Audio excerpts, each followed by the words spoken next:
पिछले सेशन में हमने मेंटल हेल्थ के बारे में बात की और आज हम एक बहुत ही नेक्स्ट सेशन में बहुत ही ज़रूरी मौजू की तरफ बढ़ रहे हैं। और आज का हमारा अगला सेशन है understanding inclusive education beyond special education, ये टॉपिक पर। और ये सेशन कंडक्ट कराने जा रहे हैं हमारे साथ प्रोफेसर मुश्ताक पटेल सर। जैसा कि सर ने पहले भी आपके सेशंस लिए हैं, मैं बताऊं आप सबको कि he is a wonderful teacher. और आपने ये एक्सपीरियंस भी किया है कि सर जो हैं बहुत ही मुश्किल कॉन्सेप्ट्स को कितनी आम मिसालों के ज़रिए, डेमो के ज़रिए पूरे बिल्कुल आसानी के साथ पेश करते हैं और हमें ईजिली चीज़ें समझ में आ जाती हैं। तो thank you so much for joining us and a very warm welcome to you sir in this programme. आज के सेशन की अगर हम बात करें तो हम सोचते हैं कि इंक्लूसिव एजुकेशन का मतलब हम अक्सर स्पेशल एजुकेशन मानते हैं, यानी जो बच्चे डिफरेंटली एबल्ड हैं उनको शामिल करना। लेकिन ये इससे कई ज़्यादा गहरा कॉन्सेप्ट है। इंक्लूसिव एजुकेशन का मतलब है हर बच्चे को शामिल करना बिना किसी भेदभाव के। तो इसमें वो बच्चे भी आते हैं जो कमज़ोर हैं, जिनका बैकग्राउंड डिफरेंट है या जिनमें सीखने में कोई मुश्किल है। हर किस्म के बच्चे आते हैं। तो ये सोच एक ऐसी सोच है जिसमें हम हर एक स्टूडेंट को उसकी खासियत के साथ कबूल करते हैं और उसके लिए अपनी क्लास बनाते हैं जहाँ पर कोई वो झिझक ना हो, वो अच्छे से सीख सके।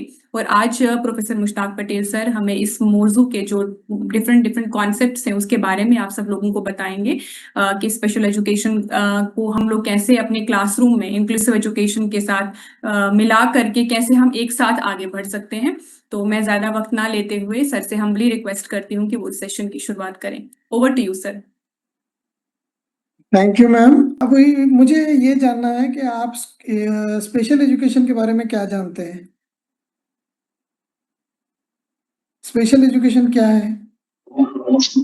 एबनॉर्मल जो बच्चे रहते हैं ना सर, हाँ, तो उनके टीचिंग के लिए जो ओके एजुकेशन दिया जाता है सोशल ओके मुखबधिर जिसको बोलेंगे, मुखबधिर टाइप में, जो ओके। मतलब कान से भी नहीं सुन सकते, मुंह से बोल नहीं सकते, ऐसे हाँ बच्चों हाँ, का एजुकेशन देना। स्पेशल एजुकेशन कहलाता है। Yes sir. कुछ मिसालें, जैसे आपने बोला कि बोल नहीं सकते या बता नहीं सकते, और कुछ मिसालें हैं जो आपके जहन में आ रही हैं जिनको स्पेशल एजुकेशन दी जाती है। सर, जिनको जिस्मानी, सर, ज़हनी, समाजी या जज़्बाती कमियों के मुताबिक भी ख़ुसूसी तरीक़ों से तालीम दी जाती है सर। अच्छा, इन लोगों को सुकून से अगर आप जवाब मीटिंग में नहीं दे रहे हैं तो माइक म्यूट रखें। अगर जवाब यहाँ पे मीटिंग में दे रहे हैं तो खुला रखें। आ, किसी अलग तरह के स्कूल्स भी होते हैं इन बच्चों के लिए? यस सर, होते हैं सर। जैसा वो तारे जैसे? जमीन पर पिक्चर आई थी सर, वो अच्छा, ईशान अवस्थी को डिसलेक्सिया बोल के एक वो हाँ थी हाँ प्रॉब्लम, हाँ वो हाँ हाँ, जो मतलब अल्फाबेट को समझने में प्रॉब्लम थी सर उसकी। ओके ओके, गुड वैसे गुड। स्पेशल टाइप के स्कूल्स होते हैं। क्या वो उस बच्चे को अलग स्कूल में पढ़ाया गया या किस तरह से किया गया था? पहले तो उसको नॉर्मल बोर्डिंग में डाला गया था, हाँ हाँ, तो वो वहां पर कवर अप नहीं कर पाया, फिर अच्छा, वो जैसे स्पेशल स्कूल में डाला गया था। फिर उसके ओके, अंदर की जो क्वालिटीज है, हाँ हाँ तो वो क्वालिटी को इम्प्रूव करने के लिए और उसके अंदर जो है उसको बताने के लिए, जैसा वो हाँ हाँ, पेंटिंग में ज्यादा इंटरेस्टेड था, ओके, तो उसको उभारा गया जैसा सर। अच्छा। मुझे लगता है, मैं याद नहीं आ रही है, काफी दिन पहले मतलब जब फिल्में देखते हैं तो थोड़ा थोड़ा सा देखते हैं, ज्यादा देखते नहीं, वक्त नहीं मिलता है। लेकिन उस फिल्म में एक अलग स्कूल में बच्चे को पढ़ाया गया था या सेम स्कूल में पढ़ाया गया था? क्योंकि आपने बहुत अच्छा मुद्दा छेड़ा है और ये आज का पर्टिनेंट टॉपिक है, इसलिए मैं पूछ रहा हूँ। स्पेशल स्कूल था ना सर वो। स्पेशल स्कूल था? देखिए, आपने बहरों का स्कूल सुना होगा, आपने अंधों का स्कूल सुना होगा, आप स्पीच से स्पीच जो नहीं कर सकते वैसे बच्चों का स्कूल सुना होगा। रिसेंटली हमारे प्रेसिडेंट ऑफ इंडिया मैसूर में all India institute of speech and hearing में विजिट किए और वहाँ पे कुछ एकेडमिक एक्टिविटीज़ में शरीक रही। तो वो इंस्टीट्यूट जो है स्पीच एंड हियरिंग के इम्पेयर्ड बच्चे या जो बोल नहीं सकते, जो सुन नहीं सकते, वैसे बच्चों के लिए जो है स्कूल था, वहाँ पे विजिट किए थे, वो प्रोग्राम था। तो यानी हम देखते हैं कि स्पेशल एजुकेशन, बच्चों को स्पेशल एजुकेशन देने के लिए हम स्पेशल स्कूल्स का ही सहारा लेते हैं और बच्चों को स्पेशल समझते हैं। चलिए, हमको स्पेशल एजुकेशन से आगे बढ़ के देखना है, खुसूसी तालीम से आगे बढ़ के हमको शमूलियती तालीम के बारे में मालूमात हासिल करनी है इस आज के इंटरेक्शन में। तो चलते हैं कि पहला आज का प्रमाइस ये है, एक अजम्पशन जो है, मैं ये मान के चल रहा हूँ कि ऑल चिल्ड्रन आर डिफरेंट। जो आपको आपके क्लास में 40-50 बच्चे नजर आते हैं, तमाम यकसा नहीं है, तमाम इम्तियाजी खुसूसियात तफर्रुकात रखते हैं। All are different. कोई बोलने में अच्छा है, कोई लिखने में अच्छा है, किसी का घर जो है पिछड़ा हुआ है, कोई मालदार घराने से ताल्लुक रखता है, कोई अच्छे से पढ़ सकता है, कोई अच्छे से ड्राइंग कर सकता है। ऑल चिल्ड्रन आर डिफरेंट, ये मेरा प्रेमाइस है आज का। लेकिन जब स्पेशल एजुकेशन की हम बात करते हैं तो उसको ये करते हैं कि देखिए, बच्चे को देखा, बच्चे को देख के ये लंगड़ा है, ये बच्चा जो है फिजिकली हैंडीकैप्ड है, इसको यहाँ पे रखेंगे, स्कूल में रखेंगे, तो ये दूसरों के साथ compete नहीं कर पाएगा, फुटबॉल नहीं खेल पाएगा, क्रिकेट नहीं खेल पाएगा, ये हमारा तस्वुर गुमान होने लगता है। जबकि इंक्लूसिव एजुकेशन जो है यूनिवर्सल प्रॉमिस, अभी आपने तारे जमीन की फिल्म की बात छेड़ी है, तो मुझे लगता है कि उस बच्चे को जो कोप अप नहीं कर पा रहा था, उसको उसी स्कूल में रखा गया। मुझे याद नहीं आ रहा है वो फिल्म का पूरा सिचुएशन, क्योंकि शायद मैंने पूरी फिल्म भी नहीं देखी होगी। तो उसी स्कूल में रख के टीचर उसके समझने के एतबार से तजुर्बात फराहम करके उसको एक बेहतरीन स्टूडेंट बनाता है। यहाँ पे ये देखने की ज़रूरत है। एक छोटा सा एग्जाम्पल मैं बताता हूँ किस तरह से तस्वुरात आगे बढ़ते चले गए। सबसे पहले हमने एक्सक्लूजन या इखराज को माना। हमारी लैंग्वेज कैसे बढ़ते गई उसको भी देखने की ज़रूरत है। हमारी समझ जैसे जैसे खुलती जाएगी, लैंग्वेज उस तरह से बढ़ती जाएगी। एक्सक्लूजन, स्टूडेंट्स हुए डिफरेंट वेयर डिनाइड एडमिशन। पुराने ज़माने में आप अच्छी फैमिली को बिलोंग नहीं करते हैं, आपको गुरुकुला में एडमिशन नहीं, आप मुसलमान नहीं हैं, आपको मदरसे में एडमिशन नहीं, आप नाबीना हैं, आप किसी रेगुलर स्कूल में नहीं पढ़ सकते, आपका जहन सोच नहीं पाता रेगुलर बच्चों की तरह, उनको हम एडमिशन नहीं देते। आइंस्टाइन का केस भी है, देखिए, आइंस्टाइन, सॉरी, आइंस्टाइन नहीं, लाइट की बल्ब किसने इजाद किया? एडिसन। हाँ, थॉमस एडिसन। हाँ सर, थॉमस अल्वा एडिसन। हाँ, थॉमस अल्वा एडिसन का भी केस आपने सुना होगा। एक नॉर्मल स्कूल को जाता था बच्चा, लेकिन कोप अप नहीं कर पाता था। आइंस्टाइन का भी वैसे ही केस है, लेकिन थॉमस अल्वा एडिसन का मैं बता रहा हूँ क्योंकि आप लोगों को मालूम होगा। तो Thomas Alva Edison normal school को जाता था, लेकिन चीज़ों को समझने के लिए काफ़ी वक्त लेता था। तो उनकी प्रिंसिपल ने उनको बुलाया, बोला ये हमारे स्कूल में जो बच्चे हैं, नॉर्मल बच्चे हैं, इनके साथ आपका बच्चा कोप अप नहीं कर पा रहा है, आप इसको ले जाइए। उसको निकालने का लेटर जो है दे दिया बच्चे को। जब बच्चा बड़ा हो गया तो माँ उस लेटर को संदूक में रखी और माँ ने एक तहिया किया कि मैं अपने बच्चे को ज़हीन फतीन और दुनिया का सबसे बड़ा आलिम बनाऊंगी। बन गया। अब किस्सा मुख्तसर ये, उसकी तफसीलात आपको मालूम है। जब वो बड़ा हो गया, माँ गुजर गई, तो उसको ख्याल आया कि मैं देखूं तो सही कि हमारे प्रिंसिपल ने क्या लिखा था जो माँ इतना छुपा कर संदूक में रखी है। माँ ने ये कहा था कि बच्चे, तू बहुत इंटेलिजेंट है, यहाँ प्रिंसिपल ने ये कहा है कि तू हमारे स्कूल में नहीं पढ़ सकता, तेरे लिए स्पेशल एजुकेशन चाहिए, घर पे रख के पढ़ाओ। ये माँ ने बच्चे को बताया था। यानी स्कूल से एक्सक्लूड किया गया बच्चा। ये एक इम्पॉर्टेंट एग्जाम्पल है, यहाँ पर बता रहा हूँ। इस तरह के कई एग्जाम्पल्स मिलेंगे। इसके बाद हम जैसे जैसे थोड़ा सा हमारा दिमाग खुला, मतलब एजुकेटर्स का, तो हमने सोचा कि नहीं भाई, ये बच्चों की भी तालीम ज़रूरी है। तालीम ज़रूरी है तो क्या करना चाहिए, इनके लिए एक सेपरेट स्कूल होनी चाहिए। नाबीना बच्चे अगर हमारे रेगुलर बच्चों में आएंगे तो वो अपनी क्लास में उनको जाने के बजाय बच्चे ढकेल के दूसरी जगह ले जाएंगे, ग्राउंड में गिरा देंगे, न जाने क्या क्या इश्यूज होंगे। इसलिए इनको सेपरेट स्कूल में रखना चाहिए। तो ये हमारा दूसरा तस्वुर हो गया। तो सेग्रीगेशन, हमने उनको सेग्रीगेशन अलग किया। ये सेकेंड स्टेज है जो लैंग्वेज हमने इस्तेमाल की। पहले एक्सक्लूजन, इखराज किया, फिर उसके बाद अलग थलग कर दिया।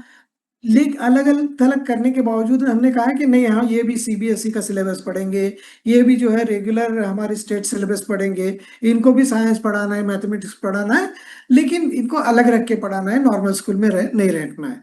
फिर जैसे जैसे हम लोगों को पता चला कि ऐसे स्पेशल स्कूल्स हम नहीं खोल सकते ज्यादातर, तो हमने क्या किया, इनको हर बच्चे को स्कूल के अंदर इंटीग्रेट किया।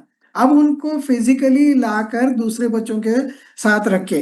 जैसे आपने साजन फिल्म में देखा होगा कि साजन फिल्म में जो है संजय दत्त फिजिकली हैंडीकैप्ड है, लेकिन उसी स्कूल में पढ़ता है जहाँ दूसरे बच्चे पढ़ते हैं।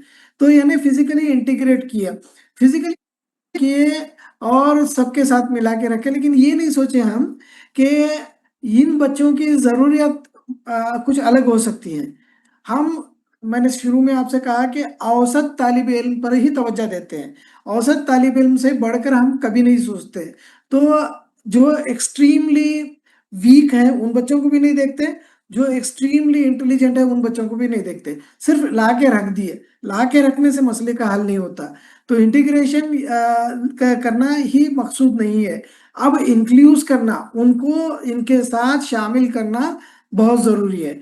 बच्चों को शामिल करने का मतलब, अभी देखिए आपने कहा कि फिजिकली हैंडीकैप्ड हो सकते हैं, मेंटली रिटार्डेड हो सकते हैं बच्चे, या हियरिंग या कुछ इम्पैक्ट हो सकते हैं, या लिसनिंग होते सकते हैं, या देखने में कुछ इशू हो सकते हैं। ऐसे बच्चे ही नहीं, इसके साथ साथ अभी सरमद मैडम जब इंट्रोड्यूस कर रही थी, उन्होंने कहा कि बहुत सारे बच्चे हैं। देखिए एक समझिए एक छोटा सा गांव है, वहाँ पे 100 फैमिलीज हैं। 100 फैमिलीज में से 95% जो है हिंदू फैमिली है, और ओनली 5% मुस्लिम फैमिली है। तो 5% मुस्लिम फैमिली के रस्म और रिवाज अलग होंगे, 95% के अलग होंगे। तो 5% का फैमिली का बच्चा जब वहाँ जाता है तो वो अपने आप को समझता है कि अरे मैं पूजा नहीं करता, मैं ये नहीं करता, मैं यहाँ पे बट्टू नहीं लगाता, मैं इन सब से अलग हूँ, या यानी वो ये लोग मुझे मिला लेंगे नहीं, साथ में नहीं रखेंगे। तो ऐसे बच्चे भी होते हैं, बहुत अलग अलग वजूहात पर जो है मुख्तलिफ किस्म के बच्चे होते हैं, जिनको मैं आपको बताऊंगा। तो थोड़ी देर में बताऊंगा। तो ये जो है करिकुलम, आपको क्लासरूम इंक्लूड करने वाला क्लासरूम बनाना चाहिए। आपको जो है करिकुलम जो देंगे, जो निसाब बनाएंगे, निसाब में भी बच्चों को शामिल करना जरूरी होगा। इसके अलावा टीचिंग के तरीके का जो इस्तेमाल करेंगे, ऐसा नहीं कि औसत बच्चे को ही एड्रेस कर रहे हैं। देखिए कल्चर जो बच्चों का है, अभी मैंने कल्चर की एग्जांपल बताई आपको, कल्चर कैसा है उसके हिसाब से भी बच्चों को शामिल करना होगा। यानी हर एक का representation, teaching, learning, evaluation, text book, question and answer, हर चीज में इंक्लूजन होना चाहिए। इस तरह से हम लोग हर एक को अकोमोडेट करें, सेलिब्रेट करें और nurture the full range of human diversity.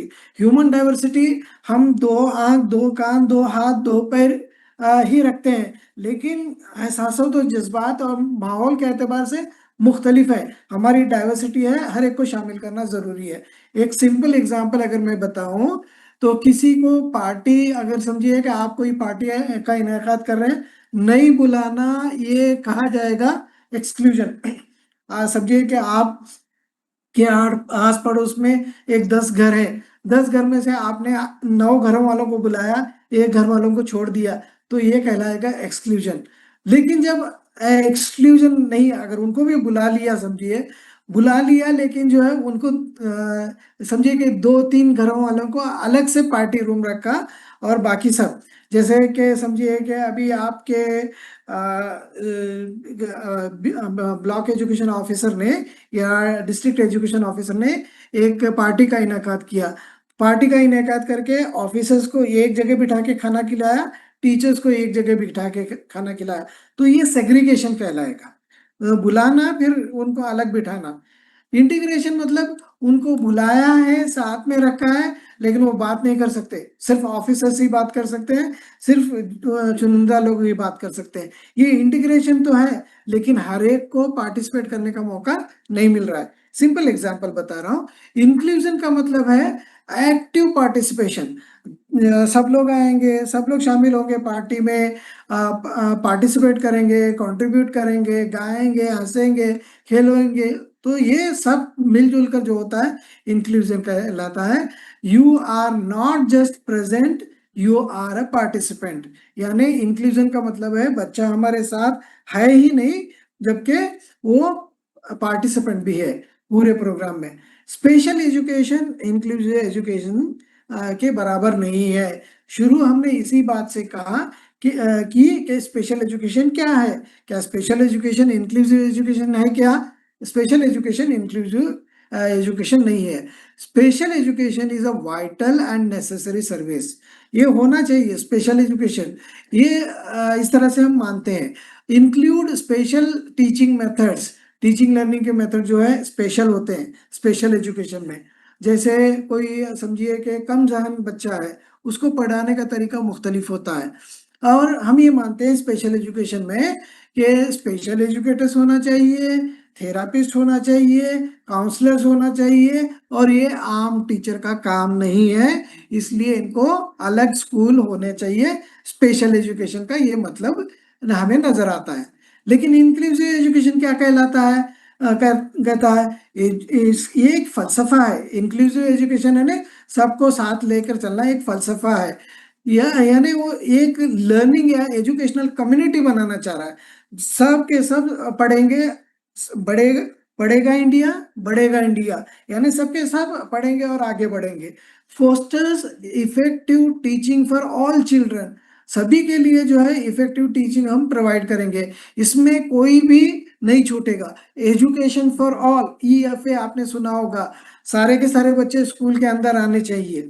Benefiting everyone beyond just those needing specialist support. यहाँ पर जो है सिर्फ हम ये बना तय करें कि जिस्म को देखें, एक बॉडी को देखें स्टूडेंट की, बोले आप आपकी ये माजूरी है, आपको अलग स्कूल में पढ़ना होगा, वो तरीका नहीं है। माजूर बच्चे को भी और नॉर्मल बच्चे को भी हमें साथ में लेके चलना है, ये अहम इम्पोर्टेंट है। लिमिटेशन क्या है स्पेशल एजुकेशन में? हम सबसे पहले हम और तुम में डिवाइड कर रहे हैं, ये मेंटालिटी। हम नॉर्मल हैं, आप नॉर्मल नहीं हो, यानी बच्चे को एक स्टिग्मा, एक धब्बे के तौर पर बता रहे हैं कि देखिए आपके अंदर ये कमजोरी है। यहाँ पर फोकस क्या है? कमजोरी को बताना, यानी डेफिसिट को बताना, ये कमजोरी है। फिर उसके बाद ये कह रहे हैं कि ये आपकी कमजोरी जो है मैं नहीं डील कर पाऊंगा, आपको अपने तौर का एक टीचर चाहिए जो आपको डील करे, यानी आउटसोर्सिंग द रिस्पॉन्सिबिलिटी। ये नहीं समझ रहे कि ये बच्चा भी हमारे कौम, हमारे समाज का बच्चा है, हम समझ रहे हैं कि ये कोई स्पेशल चाइल्ड है, इसको अलग से स्कूल में रखना चाहिए। ये करने के वक्त हम ये देख रहे हैं कि बहुत सारी डाइवर्सिटी है, जो डाइवर्सिटी हम की तरफ हम सोच भी नहीं रहे। जैसे हमारे जुबान की तरफ लिंग्विस्टिक माइनॉरिटीज है हमारे बच्चे, स्टूडेंट विथ ट्रॉमा, घर में कुछ हुआ है, माँ मर गई है, या कुछ डर चुका है, या कुछ भी हो सकता है। गिफ्टेड भी चिल्ड्रन हो सकते हैं, और उसके अलावा एंग्जाइटी, किसी को इम्तिहान का फोबिया हो सकता है, किसी को कुछ, और सोशियो इकोनॉमिक डिसएडवांटेजेस हो सकते हैं। ये मुख्तलिफ किस्म के डिसएडवांटेजेस हैं। हम सामने देखकर बच्चे को कैटेगराइज करना ये मुमकिन नहीं है। बहुत सारी चीजें ऐसे बच्चे हमारे क्लासेस पे होंगे, उन सब को साथ में लेके चलना चाहिए, न कि उनको स्टिग्मा करके अलग अलग करना चाहिए। इसलिए मैंने जो है ये इंक्लूजन को 4 पिलर्स या 4 सुतूनों में तकसीम किया है।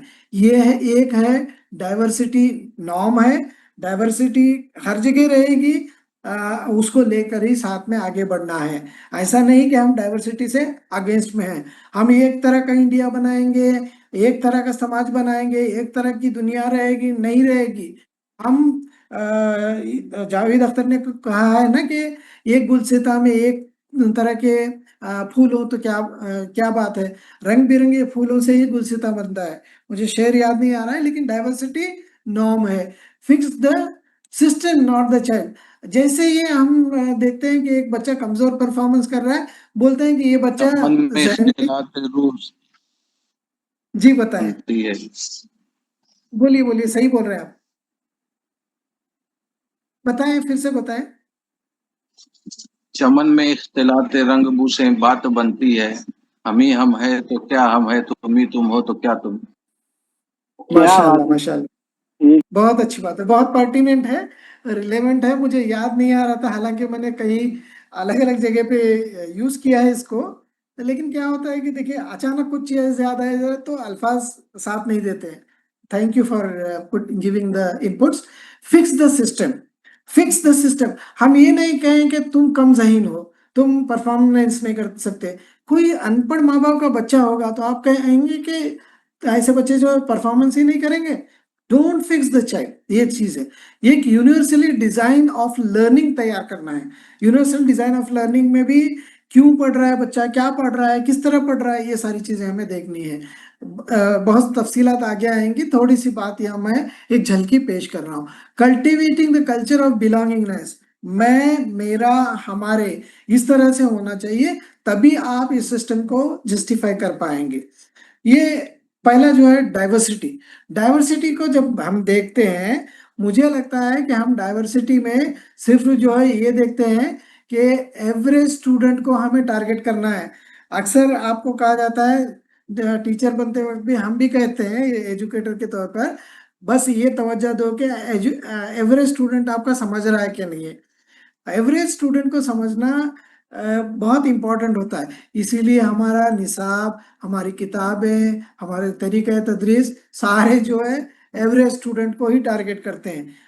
एवरेज स्टूडेंट को टारगेट कर रहे हैं। नॉर्मल प्रोबेबिलिटी कर्व आपने देखी होगी, तो एवरेज जो है 64% है, बाकी 36% जो है, जो एवरेज में नहीं शामिल है। तो क्या हम पूरा समाज छोड़ देंगे क्या 36% वाला?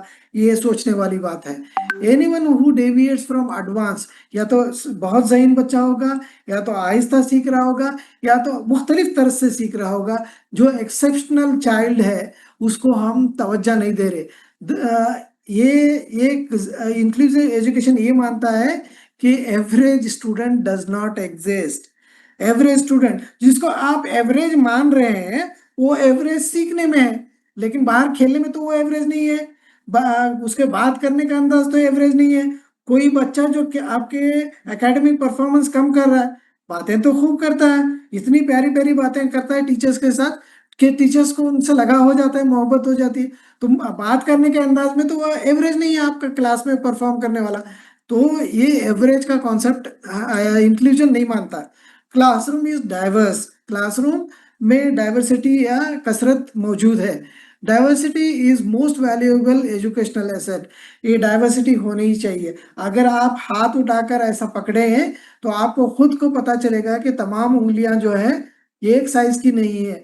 डाइवर्सिटी इंसान के अंदर, हर एक के अंदर है। आप आज जो सोच रहे हैं कल वैसा नहीं सोचेंगे, आपके ख्यालात डाइवर्स हैं। डाइवर्सिटी इन क्लासरूम कैसे कैसी होती है? कॉग्निटिव एंड लर्निंग डाइवर्सिटी, हर कोई मुख्तलिफ अंदाज से सीखता है, मुख्तलिफ इक्तिसाबी नजरिया उसका होता है। लिंग्विस्टिक डाइवर्सिटी, खास करके उर्दू बोलने वाली पॉपुलेशन जब जनरल पॉपुलेशन के साथ पढ़ती है, जैसे एक उर्दू मीडियम का बच्चा जाके इंग्लिश मीडियम में पढ़ रहा है, तो जो उसको डिफिकल्टी आएगी कौन समझेगा? उसको समझने के लिए टीचर ही समझना चाहिए, सिस्टम ही समझना चाहिए। सोशियो इकोनॉमिक डाइवर्सिटी, एक गरीब बच्चा एक अमीर स्कूल में, आज हम कहते हैं कि आरटी के तहत जो है 25% बच्चों को लेना चाहिए बहुत नेबरहुड स्कूल में बच्चों को जो है बड़ी बड़ी स्कूल में लेना चाहिए, लेकिन लेने के बाद क्या उनके साथ वही बर्ताव होता है जो दूसरों के साथ होता है, या तफरकात होते हैं? सोशियो इकोनॉमिक डाइवर्सिटी को हम ध्यान में रखते हैं क्या? Cultural and ethnic diversity, cultural ethnic diversity में आप देखते होंगे कि अगर बच्चा उर्दू मीडियम फैमिली से आ रहा है, मुस्लिम माहौल से आ रहा है, अब उसको कन्नड़ा या तेलुगु स्कूल में पढ़ रहा है या मराठी स्कूल में पढ़ रहा है, तो कल्चर का डिफरेंस आ रहा है कि नहीं आ रहा है? टीचर क्या कल्चरल फर्क को ध्यान में रख के पढ़ा रहा है कि नहीं पढ़ा रहा है? ये भी एक इंक्लूजन में हमें सोचने की जरूरत है। Socio emotional and psychological diversity, घर में बच्चा जो है, माँ बाप लड़ते हैं वैसे घर से बच्चा जब आता है तो वो खुद लड़ना शुरू कर देता है अपने दोस्तों के साथ। तो हाँ, हमें एज अ टीचर ये सोचना चाहिए कि लड़ना इसकी खासियत नहीं है, उसका माहौल जहाँ से आ रहा है वो इस तरह से पैदा करता है। तो ब्रूनर ने कहा था कि मुझे कोई भी चाइल्ड दे दीजिए, कोई भी बच्चा दे दीजिए, मैं ऐसा माहौल फराहम करूंगा कि वो ज़हीन बच्चा बनेगा। तो यानी देखिए कि बच्चे को माहौल किस तरह से दिया जाए, तो इंक्लूजन का माहौल होना चाहिए। फिजिकल और न्यूरोलॉजिकल डाइवर्सिटी भी होती है, जिसकी बात आप कर रहे थे, डिसेबल बच्चों की या स्पेशल चिल्ड्रन की बात कर रहे थे, वो भी होते हैं। डाइवर्सिटी कितने तरीके की होती है, ये एक दो नहीं है। डोंट टारगेट मिडल, यहाँ पे एक मंत्र जो है मैं बता रहा हूँ, don't target middle but aim at the edges, average will be taken care by itself. दो एजेस को ध्यान में रखो, मिडिल अपने आप केयर में आ जाएगा। जैसे कोई एक बॉलर बॉल करता है तो बैट्समैन के आगे एक लाइन खींची होती है, पीछे एक लाइन खींची होती है, दोनों बाउंड्री, दोनों लाइंस को ध्यान में रख के बॉल करता है वो, कि बॉल उसके बाहर भी ना जाए, इसके बाहर भी ना जाए, तो एवरेज इज टेकन केयर। तो इस तरह से टीचर को भी करना चाहिए, ये मेरा परसेप्शन है। Fixing the system not the child, दूसरा पिलर जो मैं बता रहा हूं, फिक्सिंग द सिस्टम। देखिए, अगर के बच्चे में कोई कमी पाई जाती है तो हमारी वजह से हो सकती है। मैंने ऐसे स्कूल्स भी देखे हैं कि सुबह से शाम तक टीचर्स जाते हैं क्लास में लेकिन पढ़ाते नहीं है, बच्चों का परफॉर्मेंस कम होता है, 10th में रिजल्ट कम होता है। समझिए कि अगर उन बच्चों को खाकी ड्रेस पहना के स्कूल में लाया जा रहा है तो टीचर कहते हैं ये खाकी ड्रेस रख बच्चे, तुझे ड्राइवर बनने के काम आएगा, तू रिक्शा चलाएगा।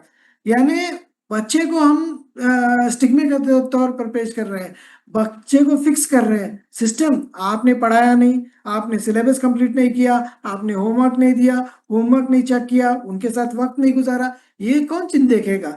तो आपको सिस्टम सुधारने की जरूरत है। Labelling the child based on deficit and attempts to be made to make the child conform. आप ऐसा नहीं कि एक बच्चे को लेबल करके कहें कि तुम ये एवरेज स्टूडेंट के तौर पर बर्ताव नहीं कर रहे, इस तरह नहीं करना चाहिए।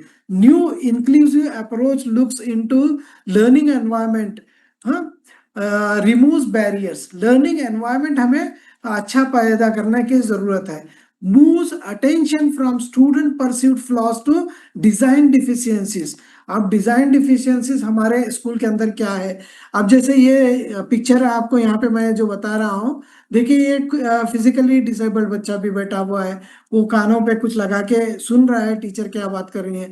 टीचर मुख्तलिफ तरीके से पढ़ा रही है और सारे बच्चे अपने टीचर को देख रहे हैं, अपने सामने डिवाइसेस है, नए जमाने के स्टूडेंट है, नए तौर पर पढ़ने की कोशिश कर रहे हैं। Problem is not the child, problem is the barrier. हमारे पास जो बैरियर है उसको तवज्जो देने की जरूरत है। ये बैरियर्स किस तरीके के होंगे, इनको आइडेंटिफाई करने की जरूरत है।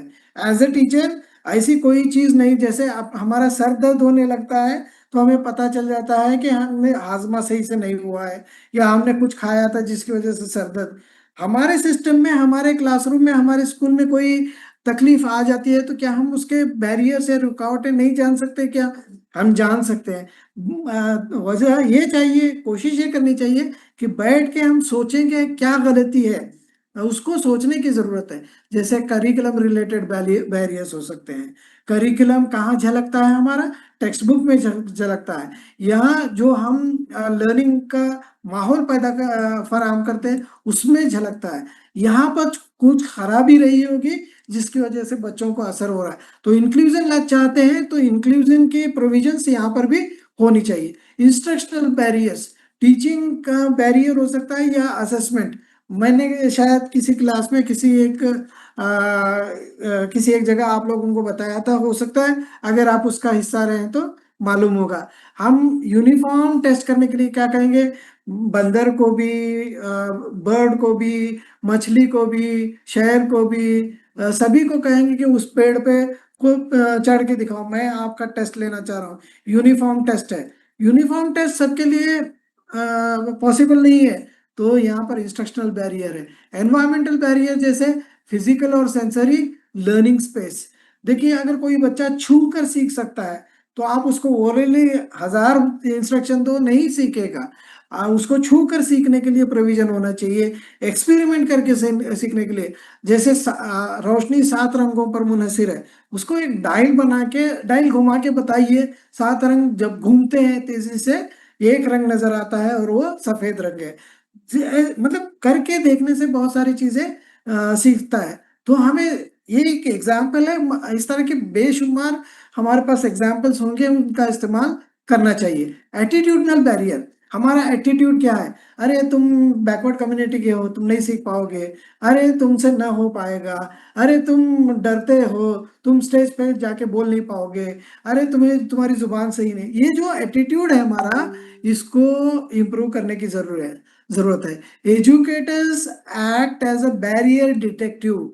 आप एक डिटेक्टिव हैं कि आप जान सकते हैं कि क्या क्या रुकावटें पेश आ रही है, फिर उसको एनवायरनमेंट को का तज्जिया करें, करिकुलम और डिवाइसेस उस तरह के तैयार करें जो सबको साथ में लेकर आगे बढ़े। तीसरा सुतून जिसको मैंने आज के डिस्कशन में रखा है, यूनिवर्सल डिजाइन ऑफ लर्निंग।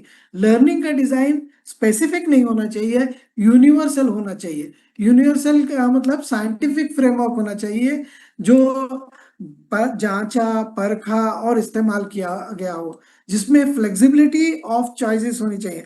चूंकि स्टूडेंट्स एवरेज नहीं है, स्टूडेंट्स डाइवर्स हैं, तो मुख्तलिफ पॉसिबिलिटीज उसके अंदर होना चाहिए।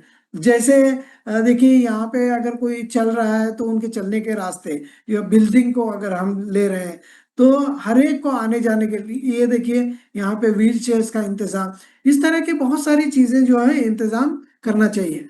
सबसे पहले हम देखेंगे कि इसके अंदर द वाई ऑफ लर्निंग, पहला है यूनिवर्सल डिजाइन ऑफ लर्निंग में why of learning. Why of learning, मैं ये सब्जेक्ट पढ़ूं क्यों, मुझे ये क्यों पढ़ना चाहिए। तो बच्चे को चॉइस दे कि वो अपना टॉपिक सिलेक्ट करे, दूसरों के साथ मिलकर एक्टिविटीज करे, ये तरीका होना चाहिए। एंश्योर रिलेवेंस, उनका जो आप पढ़ रहे हैं बच्चे उसी वक्त सीख पाएंगे। देखिए, समंदर के किनारे रहने वाले बच्चे को मछलियों के अकसाम पढ़ाया जाए और बर्फ पे रहने वाले बच्चे को याक के बारे में पढ़ाया जाए तो उसको बहुत अपना अपना सा लगेगा। या बर्फ में रहने वाले बच्चे को अच्छे गर्म कपड़ों के बारे में बताया जाए, समंदर पे रहने वाले कपड़ों को कॉटन कपड़ों के या ऐसे कपड़ों जो जिसमें गर्मी कम होती है उसके बारे में पढ़ाया जाए तो ज्यादा आसानी होगी। रिलेवेंस क्या है, मैं क्यों पढ़ूं, ये बच्चा चाह रहा है, तो कैसे एंगेज करेंगे उसको, उसका इंटरेस्ट, उसका कल्चरल बैकग्राउंड को ध्यान में रखना जरूरी है, जिसके लिए आप स्पोर्ट्स, म्यूजिक, कुकिंग वगैरह का इस्तेमाल कर सकते हैं इंक्लूड करने के लिए। जैसे साउथ इंडियन बच्चे को पढ़ाएंगे तो आप रसम बनाना या सांभर बनाने के डिश के बारे में बताएंगे। अगर नॉर्थ इंडियन बच्चे को पढ़ा रहे हैं तो पराठा किस तरह से बनाना, यानी उनको थोड़ा सा जोड़ने की कोशिश करें। Cultivate a supportive system, create secure classroom environment for students. मैंने अभी थोड़ी देर पहले बताया, अगर बच्चा नाबीना है तो उसको चलने के लिए रास्ता किस तरह से होना चाहिए। अगर कोई फिजिकली डिसेबल्ड है बच्चा, इंक्लूसिव एजुकेशन की आप बात कर रहे हैं, तो इंक्लूसिव एजुकेशन में वो कहाँ पर बैठेगा, कैसे बैठेगा, ये उसका बैठने का इंतजाम क्या है। अब व्हाट ऑफ लर्निंग, क्या सीखना है, मैं क्या सीखूं, क्या मेरे लिए वैरायटी है क्या। अब क्लासरूम में टीचर यही तौर पर पढ़ाते रहते हैं, अगर कोई बच्चा जो है करके सीखने वाला है तो उसको घर पे ज्यादा से ज्यादा काम दे कि वो घर पे बैठ के करेगा। ऐसी टेक्स्ट बुक्स लिखी जाए जो उसके अतराफ की चीजें उसके अंदर मेंशन हो, ताकि वो गार्डन में जाके पेड़ पौधे देखे, फूल पत्ते देखे, अनवा अकसाम के जानवर देखे, अपने कितने ज्योग्राफिकल एरियाज हैं उसको देखे, कितने रिश्ते हैं उनको देखे। तो यानी अपने समाज की चीजों को सीखे। प्रिंटेड टेक्स्ट बुक्स का इस्तेमाल किया जा सकता है, लेक्चर का इस्तेमाल किया जा सकता है। नहीं आप ये कहेंगे कि सिर्फ मैं लेक्चर का इस्तेमाल करूंगा, पॉसिबल नहीं है। Diagram, charts, video, audio, manipulative graphic, इन तमाम चीज़ों का इस्तेमाल जहाँ जो ज़रूरत हो। देखिए अगर नमक और मिर्च जो है आपको जायका देती हैं, तो इसका मतलब ये नहीं कि पूरा खाना जो है नमक मिर्च से बनाया जाए। तो जो जिस चीज़ का जहाँ इस्तेमाल करना है उसको पहले से प्लान्ड वे में करें, ताकि सभी को शामिल किया जा सके।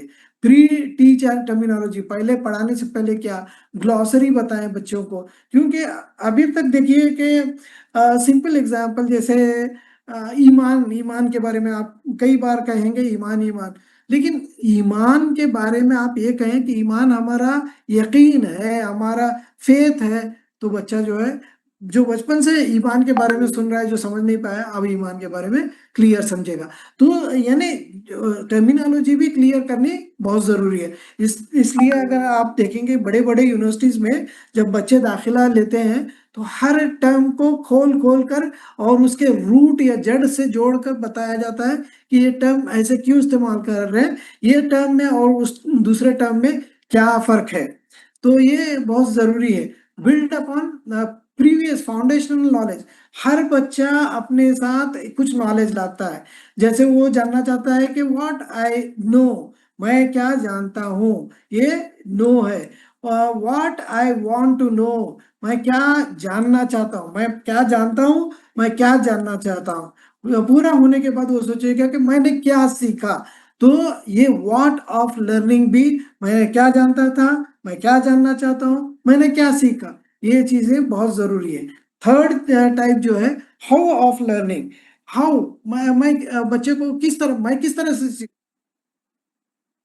डिस्कस किया कि हमारे सीखने का अंदाज मुख्तलिफ है, हम अलग अलग किस्म के लोग हैं, हमारे सीखने का अंदाज मुख्तलिफ है।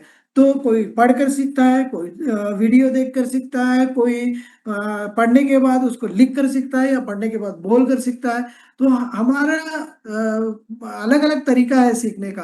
तो हमको पॉडकास्ट, फिजिकल और digital material, comic strip, oral presentation, play kits, इसके अलावा देखेंगे spell and grammar, text to speech के software, calculator, sentence starter, checklist, और इसके अलावा बहुत सारी चीज़ें जो है मुख्तलिफ किस्म की इस्तेमाल करके बच्चों को समझाना चाहिए। आखिरी सुतून जो है वो cultivating a culture of belonging. आप खुद अपने आप को इस सिचुएशन में रख के सोचें कि आप किस रिश्तेदार से मिलना चाहेंगे। वो रिश्तेदार जो अपनाइयत आपको दिखाता है, या वो रिश्तेदार जो आपके जाते ही मुंह खुलाता है। हम उसको को मिलना चाहेंगे जो अपनाइयत दिखाता है, यानी जिससे बिलोंगिंगनेस है, अपनाइयत है, उससे मिलना चाहेंगे। तो ये एक इम्पॉर्टेंट पिलर है, सुतून है, जो हम सबको एक साथ जोड़ने के, यूनाइट करने का काम आता है। Diverse student body, an enlightened mindset, and perfectly designed universal design of learning. Lesson plan will not lead to learning if student lack emotional and social safety. अगर आप बहुत अच्छा पढ़ा रहे हैं, बहुत अच्छा पढ़ा के लास्ट में डांट दे रहे हैं बच्चों को, कुछ ऊट पटांग की बात कर रहे हैं, तो बच्चे का जो लर्निंग हुआ था आपके तय रवैये में बदलाव की वजह से वो सब्जेक्ट भी आपको पसंद नहीं करता। मैथमेटिक्स इतना शानदार सब्जेक्ट है, लेकिन हम देखते हैं कि बच्चे जो है मैथमेटिक्स के टीचर को, आईएएस ऑफिसर थे वो, ब्यूरोक्रेट और डिप्लोमेट बने, सऊदी अरब के, हैदराबाद से ताल्लुक रखते थे। उन्होंने कहा कि मैं जो है उर्दू पढ़ने के बजाय हिंदी में सब्जेक्ट ले लिया, क्योंकि हमारे हिंदी के सब्जेक्ट हमेशा टीचर जो है हमेशा मुस्कुराते थे, हमेशा जो है अपनाइयत से बात करते थे, हमारी हर चीज सुनते थे, जबकि उर्दू के टीचर छड़ी लेके मारते रहते थे। तो देखिए हमारा बिलोंगिंगनेस किसके साथ ज्यादा होगा। तो ये बिलोंगिंगनेस बहुत इंपॉर्टेंट है। एज अ टीचर आप बच्चों के साथ मिलकर रहें, ये प्री रिक्विजिट है। मिलकर रहना और बच्चों को अपनायत किस अंदाज से दी जाती है उसको भी थोड़ा सा देखेंगे। Safe with in the classroom environment, बच्चे को महसूस हो कि मैं इस क्लासरूम में सेफ हूँ और मेरी कदर है, मुझे कोई जानता है, पहचानता है। हमारे अक्सर बच्चे हमारे कम्युनिटी के हमको देखने में मिलता है कि हायर लेवल में जब तालीम में जाते हैं तो वहाँ पे देखते हैं कि गली मोहल्ले के स्कूल में तो मिलते रहते हैं, टीचर्स नाम से जानते हैं, लेकिन बड़े इदारों में बच्चों को जानने वाला कोई नहीं होता, तो इसलिए भी ड्रॉप आउट होता है। तो ये भी देखने की जरूरत और दूसरा उनके जो जरूरियात हैं, बच्चों की जो जरूरियात हैं, अगर हम उनकी जरूरियात को समझें तो हमारे लिए कारआमद रहेगा। जैसे मैंने एक स्कूल देखी, अभी हालिया दिनों में विजिट करने का मौका मिला। 1500-1600 बच्चों की स्कूल है, स्कूल के अंदर टॉयलेट्स ही नहीं है। अब देखिए, को एजुकेशन स्कूल है और हाई स्कूल है, हाई स्कूल में बच्चों को टॉयलेट का इंतजाम होना बहुत जरूरी है, चाहे वो लड़के हो या लड़कियां। और खास करके लड़कियां जब प्यूबर्टी के स्टेज में आती हैं तो उनके लिए टॉयलेट्स का, अब इस बात को कौन समझाए, कौन बोले। अगर बिलोंगिंगनेस ना हो तो कैसे समझ में आएगा। Connected to friends and allies, हम अपने फ्रेंड्स एंड अलाइज के साथ जुड़ कर रहें, समझने की कोशिश करें that their teacher genuinely cares about them as an individual. ये बच्चे को समझना चाहिए, यह समझाना चाहिए हमें एज अ टीचर कि मैं आपके लिए कंसर्न हूँ। ये बहुत जरूरी है। कैसे इसको आप बढ़ा सकते हैं बिलोंगिंगनेस को, ये थोड़ा सा आपको एक अप्रोच बताता हूँ। ग्रीटिंग स्टूडेंट्स बाय नेम, जैसे आज तो हो सकता है कि हम जो है ये क्लास में मिल रहे हैं, मैं सबके नाम नहीं जान पाता हूँ, थोड़ी देर बाद क्लास होने ये क्लास में मैं आप लोगों के साथ मिल रहा हूँ, मैं आपके नाम नहीं जान पाता हूँ, लेकिन लगातार मैं आपके साथ जुड़ा हुआ हूँ तो मुझे आपके नाम जानने चाहिए और आपको आपके नाम से बुलाना चाहिए। दुनिया में सबसे मीठा लफ्ज अगर कोई है तो वो हर शख्स के लिए उसका खुद का नाम है। तो greeting student by name, cultivating empathy. अगर देखिए कि उतार चढ़ाव तो हर एक की जिंदगी में होते हैं, उतार चढ़ाव हर एक की जिंदगी में है, तो कभी बच्चा अच्छा परफॉर्मेंस करेगा, कभी कम परफॉर्मेंस करेगा, लेकिन उसको, उसके कम परफॉर्मेंस को, उसके अच्छे परफॉर्मेंस को टीचर समझने के लिए उसके शूज में उतर कर देखना है। इसका मतलब है एम्पैथाइज करना है, या उसको उसके सिचुएशन में अपने आप को रख के देखना है, तभी हम समझ पाएंगे, बिलोंगिंगनेस होगी। Collaborate on classroom norms, classroom का नॉर्म्स अगर लाना है तो सिर्फ मेहनत टीचर की नहीं रहेगी, टीचर की रहेगी, स्टूडेंट की रहेगी, अथॉरिटीज की रहेगी, सब लोग मिलकर कोलैबोरेट करें। एंश्योर इंक्लूसिव रिप्रेजेंटेशंस, आप कोई कमेटी बनाते हैं, कोई काम करते हैं, कोई प्रोजेक्ट करते हैं, तो हर मुख्तलिफ कैपेसिटीज वाले तलबा को जोड़कर एक टीम बनाइए, जिसकी वजह से रिप्रेजेंटेशन हर एक का रहेगा और हर एक मिलजुल के आगे बढ़ेंगे और हर एक को लगेगा कि ये मेरा स्कूल है। मना बड़ी माऊर स्कूल, माऊर शाले, नमूर शाले, ये कुछ कॉन्सेप्ट्स हैं जो स्कूल को अपनाइयत के लिए इस्तेमाल करते हैं। तो अगर कोई सताता है, कोई प्रॉब्लम क्रिएट करता है, तो ये चौथे सुतून में मैं आपको बता रहा हूँ कि ऐसे प्रॉब्लम्स को कन्फ्रंट करने की भी जरूरत है। एक एज अ टीचर, मैंने आपको पहले बताया कि स्पेशल एजुकेशन का वो पुराना कॉन्सेप्ट हो गया, अब जो है इंक्लूसिव एजुकेशन है, कैसे कॉन्सेप्ट्स इवॉल्व हुए। और मैंने बताया कि चार इसके सुतून है, डाइवर्सिटी है, fix the system not the child, universal design of learning का ब्लूप्रिंट मैंने बताया, और कल्चर ऑफ बिलोंगिंगनेस बताया। आखिरी मरहले के कुछ स्लाइड्स हैं, the changing role of teachers. Teacher जो है सेज ऑन द स्टेज नहीं है, गाइड ऑन द साइड है। ये अक्सर बार आपने सुना होगा, बच्चों के साथ बैठकर टीचर काम करेगा तभी बच्चे उसको अपना समझेंगे।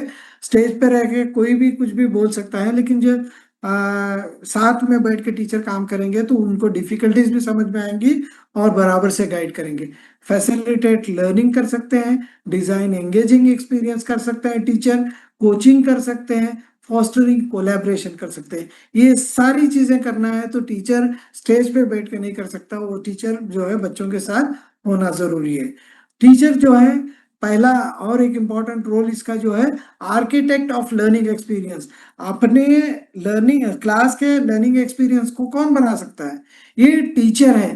टीचर है तो टीचर को जानना चाहिए कि मेरे लर्नर्स कौन है, मेरे तलबा कौन है, उनके लिए क्या क्या रुकावटें हैं, इनको एड्रेस करना चाहिए और मैं उनको किस तरह से एंगेज कर सकता हूँ, क्या एक्टिविटीज फराहम करके एंगेज कर सकता हूँ, ये जानना चाहिए।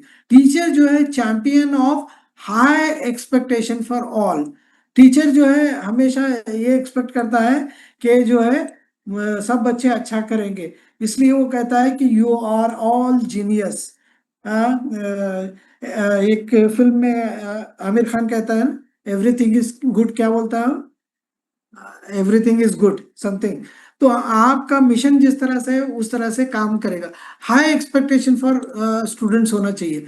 जब हर एक से हाई एक्सपेक्टेशन और बहुत उम्मीदें हैं, लेकिन कभी कभी क्या होता है कि हम लोग जो है कुछ लोग बच्चों से कम उम्मीदें भी रखते हैं और कहते हैं कि I don't believe you your capabilities. मैं आपको बिलीव नहीं करता, आपकी कैपेबिलिटीज को बिलीव नहीं करता, जिसकी वजह से क्या होता है बच्चों को लगता है कि मैं कुछ भी करने के काबिल नहीं हूँ। इसको कहते हैं पिग्मैलियन इफेक्ट। यानी अगर किसी को कहे तुमसे ना हो पाएगा, तुम नहीं कर पाओगे, तो ये तुम्हारे बाप दादा ने कभी किया था क्या, इस तरह के जुमले अगर कहेंगे तो बच्चे का कॉन्फिडेंस लो होगा। High expectation with robust support. अगर आप हाई एक्सपेक्टेशन, जैसे इस तस्वीर में आप देख रहे हैं, टीचर को हाई एक्सपेक्टेशन है लेकिन टीचर जो है स्टूडेंट्स के साथ है, तो सपोर्ट भी जरूरी है। Fair is not everyone getting the same thing. सबको सारी चीजें एक साथ मिलना ही फेयरनेस नहीं है। Fair is everything, everyone getting what they need to be successful. Kapil Dev का एक किस्सा है। कपिल देव जो है जब बॉलर बने, first fast bowler of India थे, तो उनको पूछा गया कि वो रोटियां 15-20 पता नहीं कितने खा रहे थे, तो लोगों ने कहा कि सिलेक्टर्स ने कहा नहीं नहीं सबको इतनी 4 रोटियां मिलेंगी, 5 रोटियां मिलेंगी। तो उन्होंने कहा कि नहीं नहीं मुझे बहुत भूख लगती है। यानी सबको 4 रोटियां देना यकसान देना नहीं, जिसको जितनी जरूरत है उतना देना बहुत जरूरी है, क्योंकि फास्ट बॉलर की स्टेमिना बहुत ज्यादा रखना चाहिए, तो उसको उसके लेवल पे देना टीचर का काम है। तो टीचर जो है एक शख्स ऐसा है, एक जादू की छड़ी टीचर ऐसा है जो सबको लेकर कोलैबोरेट करके आगे बढ़ता है। तो collaboration among all stakeholders, अलग अलग तरीके के स्टेक होल्डर्स, चाहे वो पेरेंट्स हो, टीचर्स हो, स्टूडेंट्स हो, एडमिनिस्ट्रेशन हो, सबको साथ में लेकर चलना चाहिए। Teacher working alone hinders. अगर मैं अकेला का मैं अकेला ही चलाता जानिबे मंजिल मगर, हाँ लोग मिलते गए कारवां बनता गया, ऐसा नहीं होगा। टीचर को कारवान के साथ ही चलना जरूरी है। तो जो है effective inclusion of teachers, engage with teachers को किसके साथ एंगेज करना है? Fellow teachers. कभी हो सकता है कि साइंस के टीचर की जरूरत पड़े, कहीं भी मैथमेटिक्स के टीचर की जरूरत पड़े, कभी लैंग्वेज के टीचर की जरूरत पड़े। टीचर्स के साथ मिलके मसले हल करना है और इंक्लूसिव एजुकेशन रखना है। कभी हो सकता है कि स्पेशल एजुकेटर्स की भी जरूरत पड़े, तो टीचर ही वो वाइज शख्स है जो जोड़ेगा। पेरेंट्स और फैमिली का भी जरूरत होगा। बच्चा घर में जाके किस तरह से रह रहा है उसको भी सपोर्ट करने के लिए फैमिली का साथ देना जरूरी है। सपोर्ट स्टाफ और स्पेशलिस्ट भी होंगे, उनको भी। Your greatest professional resource is the person teaching in the classroom next to yours. आप जो पढ़ा रहे हो, आपके साथ जो जुड़ा हुआ टीचर है, वो सबसे बड़ा रिसोर्स है। रिफ्लेक्टिव प्रैक्टिशनर भी होना चाहिए टीचर, और लाइफ लॉन्ग लर्नर भी होना चाहिए। मुझे आज की क्लास में आप लोग जुड़े हुए हैं तो ऐसा लगता है कि आप लाइफ लॉन्ग लर्नर हैं। Whose voices are being heard, which student am I connecting, is my curriculum reflecting the diversity, what is one of the small change I can make for tomorrow. शायद time हो गया है सरमत madam, sir मैं close कर दूं। जी जी sir, आप ले लीजिए अपना टाइम, कोई इशू नहीं जी। रियल रियल वर्ल्ड चैलेंजेस हमें देखने में मिलते हैं जिनको ओवरकम करने की जरूरत है। लैक ऑफ टाइम, टाइम हर एक के पास कम है, लिमिटेड रिसोर्सेस हैं, क्लास साइज बहुत बड़ा है, need more training, systemic pressure भी है। Inclusion is not about having all the resources in the world, it is being resourceful with what you have. ये आप व्हाट वाई एंड हाउ को इस्तेमाल करें। ये हर एक स्टूडेंट को, एक एक स्टूडेंट बहुत इंपॉर्टेंट है हमारे लिए। हम किस तरह की जुबान इस्तेमाल कर रहे हैं, कैसे कोलैबोरेशन कर रहे हैं। Small consistent actions when practice by many lead to massive cultural change. Role of leadership जो है, स्कूल लीडरशिप जो है, हमारे लिए रिसोर्सेज फराहम करें, कोलैबोरेटिव प्लानिंग करें, टीचर्स को प्रोटेक्ट करें, celebrating and showcasing, modeling and inclusive. School leaders must be champions and guardians of inclusive education. Finally, this is final slide. मैं देख रहा हूँ कि inclusive education embraces diversity, इसलिए स्पेशल एजुकेशन के बजाय हम इंक्लूसिव एजुकेशन पर जाना जरूरी है। यूनिवर्सल डिजाइन ऑफ लर्निंग, चाहे वो आपकी स्कूल की बिल्डिंग को बनाने का डिजाइन हो, क्यों, कैसे और किस तरह पढ़ाने का निज़ाम हो, यूनिवर्सल होना चाहिए, न कि स्पेसिफिक होना चाहिए। Foster belonging, make students feel safe and valued. हर एक बच्चा अपने में शहंशाह है और उस शहंशाह का को बनाने वाला टीचर है, इसलिए जो है टीचर को बिलोंगिंगनेस रखना बहुत ज़रूरी है। इंक्लूसिव डिज़ाइन एक्सपीरियंस होनी चाहिए, uphold high expectations and collaborate and reflect. These are the few of the things I wanted to discuss. I hope I was able to explain you. Special education से भी बढ़ के inclusive education सभी को साथ में लेकर आगे बढ़ने का काम है। Thank you.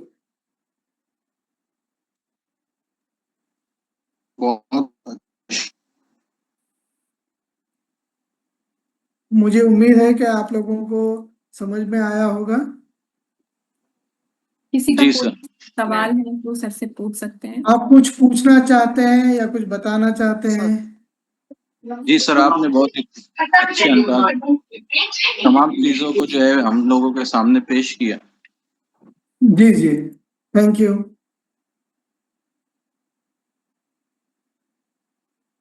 सरमत मैडम, जी जी, बहुत थैंक यू शुक्रिया फॉर द सर। अपॉर्चुनिटी। जी जी, बहुत शुक्रिया सर। सर आपका जो ये सेशन था सिर्फ लेक्चर नहीं था, बल्कि मैं सुन रही थी इसको, एक ऐसी रोशनी थी जिसने हम सबके जहन में जो इंक्लूसिव एजुकेशन की एक नई तस्वीर बनाई। आपने बहुत ही खूबसूरती के साथ ये समझाया कि इंक्लूसिव एजुकेशन और स्पेशल एजुकेशन, जो हम अक्सर कंफ्यूज रहते हैं दोनों टर्म्स में, हमें सेम लगता है, और हमको ये बिल्कुल क्लैरिटी के साथ दोनों कॉन्सेप्ट को आपने समझाया कि जो स्पेशल एजुकेशन सिर्फ खास ज़रूरतों को पूरा करती है, जबकि इंक्लूसिव एजुकेशन का मकसद है हर बच्चे को शामिल करना। और सर आपकी जो भी इंसाइट्स थे उन्होंने हमें याद दिलाया कि हर स्टूडेंट की जो सलाहियत होती है वो अलग होती है। जैसा आपने जिक्र किया फिल्म तारे ज़मीन पर, जिसमें वो जो कैरेक्टर था उसमें ईशान अवस्थी की कहानी ने हमें सिखाया था कि हर बच्चे का सीखने का तरीका अलग होता है। और अभी रिसेंटली भी एक मूवी और भी आई थी सर, सितारे ज़मीन पर, जिसमें डाउन सिंड्रोम पर बेस्ड है वो मूवी, वो भी आमिर खान की ही है, तो वो भी इस सच्चाई को दिखाती है। तो आपने ये भी बहुत ही अच्छे अंदाज में बताया कि इंक्लूजन तक पहुंचने के लिए बहुत सारे स्टेजेस के बारे में भी, कि एक्सक्लूजन, सेग्रीगेशन, इंटीग्रेशन और इंक्लूजन। तो ये एक सफर है जिसको हमें एज अ टीचर तय करना है, और अपने स्टूडेंट्स की वैरायटी का जिक्र किया। जैसा कि हम लोग देखते हैं कि बहुत सारे स्टूडेंट्स हैं, विजुअली इम्पेयर्ड हैं, हेयरिंग इम्पेयर्ड हैं, या मेंटली रिटार्डेड, गिफ्टेड, क्रिएटिव, और वो भी बच्चे हैं कि जो बिल्कुल नॉर्मल हैं लेकिन जबान डिफरेंट है, लैंग्वेज के एतबार से हम देखें, या बैकग्राउंड अलग है। तो हमारे लिए ये समझना बहुत जरूरी है कि हमारी क्लास में जो है हर तरह के फूल हैं, और सबको खिलने के लिए अलग किस्म की चाहिए, तो वो समझना बहुत जरूरी है। और सबसे अहम बात जो सर ने बताई कि चेंजिंग रोल ऑफ टीचर्स के बारे में बात की, आपने हमें बताया कि कैसे हमारा जो रोल है वो सिर्फ कोर्स पढ़ाना नहीं है, बल्कि अपने स्टूडेंट्स को समझना है और उनकी जो भी कैपेबिलिटीज हैं उनको पहचानना है, क्योंकि हर स्टूडेंट की कैपेबिलिटी डिफरेंट है। जब हम हर स्टूडेंट की सलाहियत को समझेंगे तभी हम एक अच्छा और इंक्लूसिव क्लासरूम जो है वो बना पाएंगे। और फ्लेक्सिबिलिटी ऑफ चॉइसेस जो बहुत इंपॉर्टेंट है, वो हमको प्रोवाइड करना चाहिए स्टूडेंट्स को। सर, बहुत ही अच्छे अंदाज में आपने ये सेशन लिया और 1 घंटे के कम वक्त में बहुत सारे एस्पेक्ट्स को टच किया। बहुत शुक्रिया सर, मुझे उम्मीद है कि ये सबके लिए फायदेमंद रहा होगा session. Thank you so much sir for such a wonderful session. Thank you, ma'am, for inviting and giving an opportunity. Thank you.